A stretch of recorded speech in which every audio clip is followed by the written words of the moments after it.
All right, guys, welcome back to the Hooch. I've got a lot to cover, and I'm going to start by giving thanks to a whole lot of people. We're going to start with family. So, Grandma, Aunt Rachel, Uncle Gary, me coming home from Oklahoma could not have happened without the support of you guys. So, you guys go first. Then I've got my Army friends. Listen, if I served with you, you probably impacted me in such a way that made me into the person I am today. Thank you as well. Now we're going to get down into my Oklahoma people, starting with the airsoft community. Henny, Cole, Corey, Mouse, Coco, Mayo. You guys all took me under your wing down there while I was just fresh there in Oklahoma and showed me the ropes, this, that, and the other. And I also learned a lot about community building from you guys.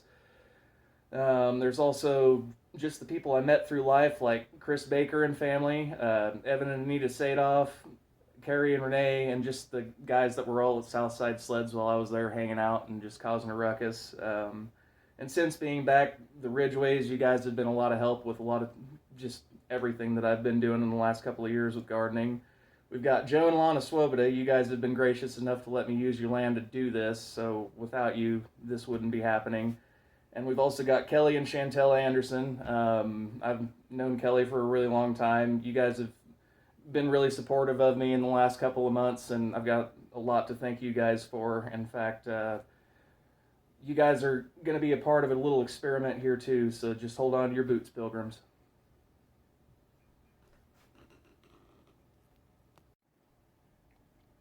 There's going to be more to thank later. To be honest, I probably should have added more to that list, but for the sake of brevity, I've got to get this going. As you can see, your screen is now blank. That's because I'm going to be doing this in podcast format, and to be honest with you, with the crappy camera that I have, I really don't want to worry about the picture or anything like that right now. Go ahead, pull up a chair, grab yourself a beverage of your choice, perhaps a nice snack. Just hear me out here for a little bit. The first thing I want to talk to you about is the opportunity in working with the small guy versus the big guy. Now, with this one-on-one contact that you're getting with me, the producer of the product, not only am I selling it to you, I'm also going to be able to stand there and talk to you about what these plants are capable of. Now, I'll admit there are some things in my flowers that I've never grown before, but on the vegetable side of this thing, there's really nothing in this list that I haven't messed with before. And on top of that, I'm trying to build a community here in that not only are you guys going to go out into the world and use my product to feed your family, I want to give you guys an outlet on Facebook through Old World Farms where you can post pictures and you can talk about things, you can ask me questions, you can ask each other's questions. The thing is community building here. The whole goal here for me is not to just sit here and make money off of all of you. That's just kind of an unrealistic thing to really start any sort of business on. The principle behind this is actually more or less to enrich all of our lives. I know for a fact there's already people saying, well, I don't know why he wants to do this. And for starters, I know I'm not going to get filthy rich doing this. And to be honest, I don't really care about getting filthy rich doing this. If you want to start a business just because you want to get filthy rich, you're just living for a means to an end, just like I was for the last 4 years as a raging alcoholic. And guess what? I've pulled those blinders off. I'm not going to live like that anymore. I'm doing this because I want to. I'm doing this because of the travels that I've been on in the last 12 years and the things that I've been able to see, things that you guys haven't seen, and that I'm able to bring back home. And I'm not talking about any horror stories, but I mean, first off, yeah, I got to see the poverty and the lack of land management in Afghanistan. Whereas I also got to see the best of growing seasons in Hawaii, where I'm pretty sure there's only like 3 weeks out of the year that you would not have a tomato actively growing in your front yard if you just had it sitting there in a bucket. Then there's also Oklahoma, where even recently it's been important that people have gardens because that's how they fed their families. That's just, there's a way of life here that I feel is becoming more and more relevant due to the fact that we're dealing with things like a pandemic and war in Europe, things that I never saw coming in my 20s. I mean, let's just be real, guys. I'm here to offer the best product that I can and just enrich our lives in general. What's not to like? And I'm doing it in the permaculture way, which is honestly the way that I believe is going to be the future of feeding human beings.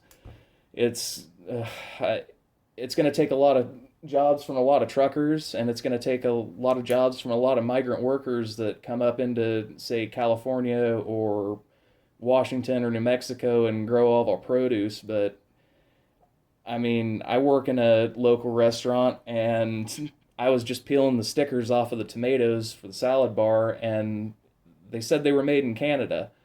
Well, this is Nebraska. We had how could we not grow better tomatoes here in Nebraska? I'm sure we have a much longer growing season than Canada. So, I mean, I guess what I'm trying to say, folks, is just all the absurdity that I see in the world. Like, I'm trying to cut back a lot of that because I just think that it's all gotten so out of hand. I mean, this all could be so much simpler, and we could be doing so much better things for ourselves, and we're just not. And I understand that there's a lot of things that have led up to the way things are now, and let's talk about that.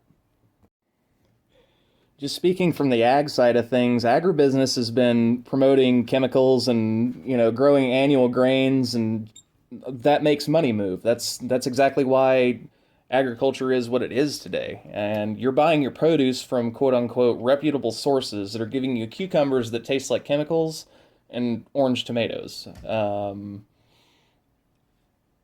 I just don't get it. And I'm not alone in this. There's lots of small farms popping up all over that are offering fresh, clean, real, dirt grown food. It tastes better, it's better for you, and it's helping your local organic farmer make a living. I don't see what's not to like here. With all that being said, my plans this summer include providing fresh herbs and produce. I'm going to be getting into cut flowers as well, and I'm going to be doing canned goods later in the summer. In the future, admittedly, I do think a seed bank is probably going to be part of my business as well as a greenhouse. And as I've said before about a greenhouse, at the current time, I think it's nothing but a money pit unless I come up with something creative to actually get one to survive the Nebraska climate. And on top of all that, like I already have been doing, I'm going to document this from the start because, well, obviously I think I can succeed at this, but I want to encourage other like-minded people that want to get their start in doing this to go ahead and take the plunge. I think this is worthwhile not only for just the organic farmers that want to pop up, but I think it's going to enrich our communities so much more than people even realize. So, I hope we all have a better understanding of one another now that I've gotten a few points out of the way. Now, what do you say we start a movement where we make better choices about how we produce and source our food? And for you gardeners out there, what do you say we grow our own food?